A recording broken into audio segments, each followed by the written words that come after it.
to basics. The phrase usually means putting the 3 R's of reading, writing, and arithmetic at the center of school reform and promoting old school teaching techniques. But teaching, testing, and grading the 3 R's of academics is not basic enough to solve our current problems. In a bit, I will go through a quick thought experiment that will show you why. But first, I want you to understand what the central problem is, because it's not the one you usually hear about when education is in the news. For students, the central problem takes the forms of dropping out, failing to achieve, and faux achievement, which is jumping through the hoops to get the rewards without mastering the material. While you hear lots about dropouts and underachievers in the media, they never cover faux achievement. This problem is also central for teachers, but for teachers it looks like toxic stress, burnout, and quitting. Together, these are all forms of disengagement, and they indicate that learning is diminished for both teachers and students. I estimate disengagement affects 65 to 75% of all students. Gallup, the international polling organization, reports that here in the USA, 70% of teachers are disengaged. Another indication of the problem is the various forms of violence that occur in schools. Bottom line is that the school system has a serious disengagement problem, which has causes that are rooted in being human, not in academics. More on that in a bit. For the thought experiment, we start from the most fundamental relationship in schools, the one between teaching and learning. Imagine that you are the perfect teacher and you have created the perfect lesson. Now what if one of your students happens to be so super rich that he signed up for your lesson on the space station and then he chooses to take it in the airless vacuum of space? Might his choice affect his ability to learn your perfect lesson? Do you think that the absence of oxygen might result in some level of disengagement? What if one of your students is a wrestler who has been dehydrating for a few days in order to make a lower weight class? Could dehydration lead to disengagement? What if one of your students is very poor and her last meal was an energy bar a few days ago? Could hunger be distracting enough to cause disengagement? What if a new policy dictated teaching students outside while everyone is naked in a blizzard?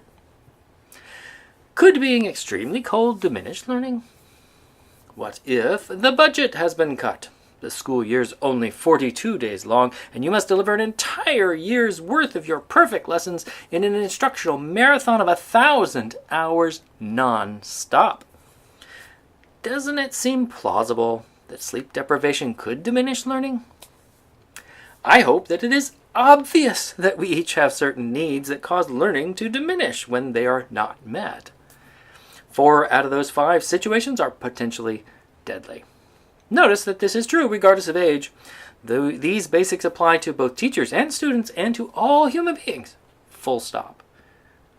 Shallow and fake learning are not adequate today, so deeper learning needs to be at the center of all proposed improvements to our education system.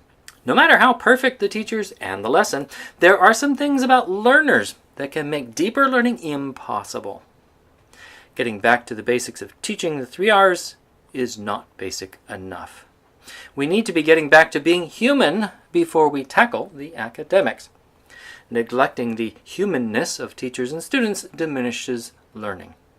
The success of academic accountability, standards, and other forms of pedagogical and instructional reform are dependent on how well we support the humanness of teachers and students. So, here's the moonshot challenge. How do we get teachers and children motivated and engaged in deeper learning? How can we flip that statistic to 70% of students and teachers engaged instead of disengaged? The rocket fuel for getting this moonshot off the ground is primary human needs. So, a brief review of the needs. To be clear, the word primary means that everything else called a need is secondary to or derived from these ones. While it might be true that we need to poop, that need is derived from our primary need for food. Poop is an inherent consequence of needing food. The beauty of identifying primary needs is that it simplifies deciding what to focus on as we seek to improve the system. We all have a primary need for oxygen, usually just called air. The scene on the space station was about thwarting that need. We all have a primary need for water. Remember the dehydrating wrestlers. I just mentioned food, but more precisely, it is the primary need for material nutrients. Remember the poor girl who hadn't eaten. The material nutrients can come in a variety of culturally relevant forms, because what you consider food can be different from what people in other cultures consider food.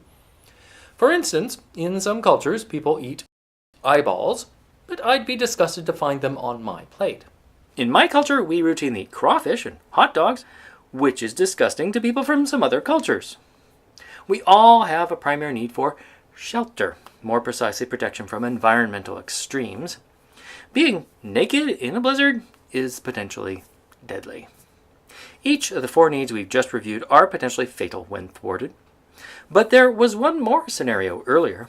While we need sleep, we cannot die from a lack of it. The lack of sleep may cause dysfunctions that lead to fatalities, but the lack of sleep in itself does not cause death. Lacking sleep does cause more anxiety, depression, and other forms of psychological distress. So we call needs like that psychological. But you might think the needs portrayed so far are not usually problems in most schools. That is because we have not yet articulated all the primary needs, only the ones that most people would recognize. There are 3 psychological needs missing. And it is understanding those needs that is crucial to accomplishing our moonshot for deeper learning. We all have a primary need for relatedness.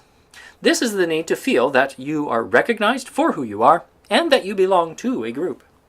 This need is thwarted by feelings of isolation and exclusion. Sensing isolation or exclusion prevents us from learning deeply. We all have a primary need for autonomy. This is the need to feel that your unique identity is taken into account when your activities are chosen, and that you have the capacity to act according to who you are. This need is thwarted when others take too much control of what you are doing or what happens to you.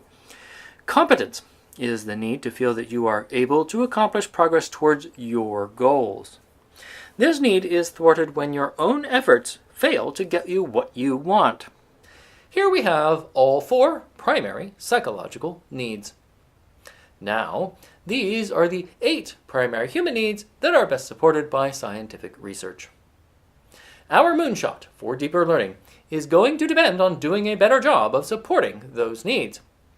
With the missing ingredients in place, we can now ask, what would happen if those primary needs are supported instead of thwarted? The answer is that schooling will become more enjoyable. But I can hear an old curmudgeon grumbling, "Enjoyment's a luxury. Nobody needs to enjoy school. I hated school, and I have a good life, so there." True, surviving deprivation will not prevent future successes. However, is it really okay to imply that making people miserable is good? No one should be okay with schools that would suffocate, dehydrate, starve, expose, or sleep deprive a teacher or a child. Remember that children hating school and teachers disengaged from their work is the status quo. Most schools are producing lots of shallow and fake learning, and the results are not what we want. Subjecting teachers and children to being controlled by others, isolated and incapable of effecting change should not be okay either. The curmudgeons might mean well, but those good intentions are paving a road they should not be going down. Arguably, there are some good results, but that's not good enough. Getting back to the basics of being human will make it better. That's where enjoyment comes in. The educational value of enjoyment is the fact that it is the gateway to deeper learning. The simple idea here is that primary needs supports lead to more enjoyment, and that in turn leads to unleashing the inner genius in each teacher and child. It leads them to express their God-given talents. Simply put, more joy, more genius. And that is the title of my new book. that explains how supporting primary human needs happens to be a necessary starting point for meaningful and sustainable education reform. But how do we get from here to there? To find out, watch Gauging the Fuel for Learning. You can also find out more at dladvocates.org. Thanks for watching.